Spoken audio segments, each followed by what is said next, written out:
we went down there expecting some pardons to come down on day one of the new Trump administration. And frankly, we've been covering J6 since we were there on January 6th. And I think the question we had in New York was like, what is the line? Is there truly a line with the MAGA faithful? So we printed out pictures and images from January 6th, people who brought a gun, a man who brought a gun and shouted outside of January 6th. We brought a picture of him, police officers being beaten, and we kind of confronted people about, like, we understand you want, quote unquote, blanket pardons. When you ask the MAGA faithful, like, what do you think about January 6th, folks? You know, to a person, they all would say, like, pardon.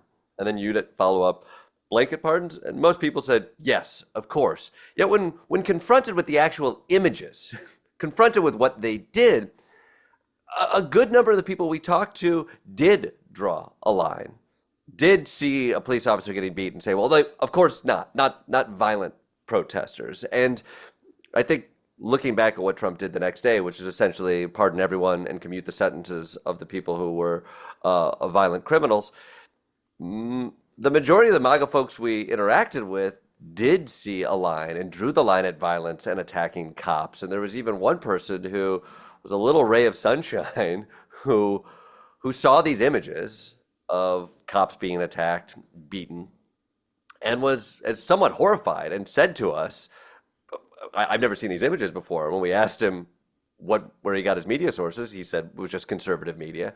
He was very open about that and vulnerable. Where was this at? This was outside the Capitol. January 6th? Yeah. Have you not seen this image? No, I have not seen that. Have you seen any of these images? Some of them, but not these. Really? Maybe the media that I'm following is not showing these. What? It could be. It could be. What media do you follow? All conservative.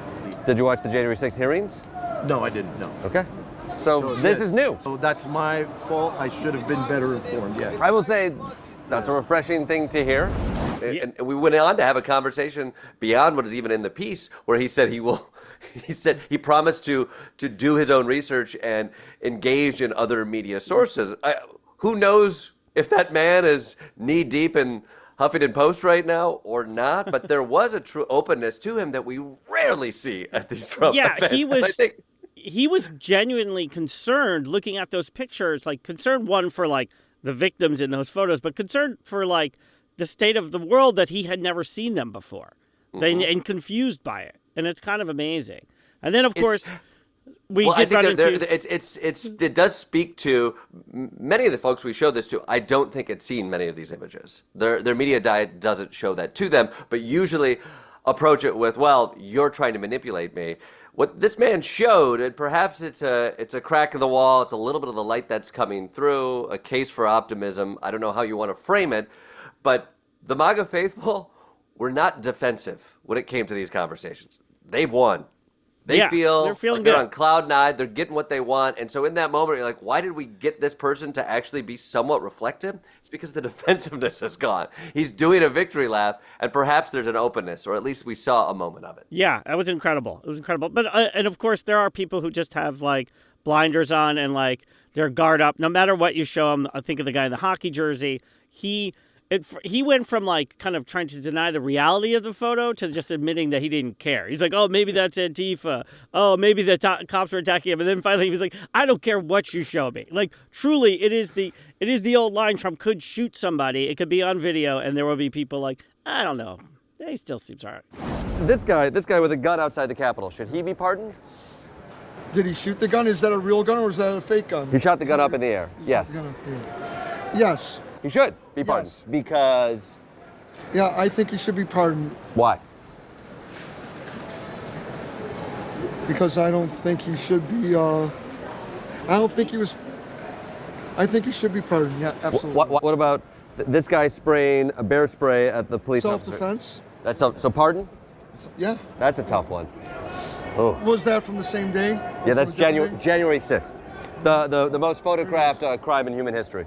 Okay. Yeah. Okay, well, you can show me 8 million more. I'm pro-pardon. Well, Like when you ask somebody something uncomfortable in the Trump world, the first thing is like, well, it's Antifa, or that's a manipulated image, or that didn't happen. Like they throw out a bunch of possibilities. And then when you get through all of it, it ends finally with, I don't fucking care. I don't care. You're like, yeah. Yeah. Thank you. You can just admit that right away, and We could wrap by lunch if you just all said it right away. It would be great. Another thing we kind of discovered, which was on a lighter note, a pretty funny thing about a special VIP guest everybody there was excited about. Garbage truck, baby. One thing you're most excited about seeing today. Donald Trump at 5 o'clock. That's it. And the All right, garbage truck. And the garbage truck. Yes, this garbage truck. The MAGA garbage truck that went viral during the campaign will reportedly hit the streets during the Inauguration Day parade. And these full-grown adults who voted for the president were really, really pumped. The garbage truck is here? Yeah. No. Yeah. Oh, I didn't know that. The garbage truck is here? I did hear that. I did hear it was coming, yeah. Yeah, that's fun. What are they? That's what I'm talking about. The garbage truck is here. Have you heard about that? No, the one that Trump sat in? Yeah.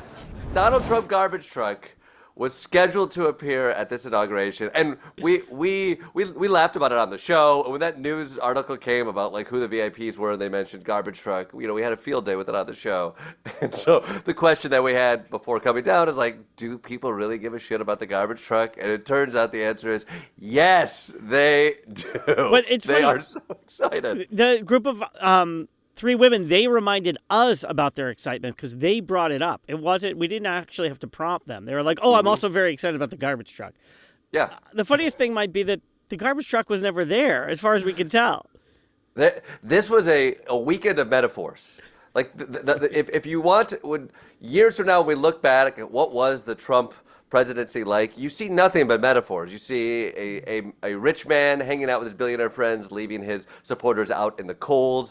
You see a bunch of people coming to Washington, D.C. excited about one image of American greatness, that being a garbage truck, and yet the third metaphor being the garbage truck that was promised never even fucking arrived.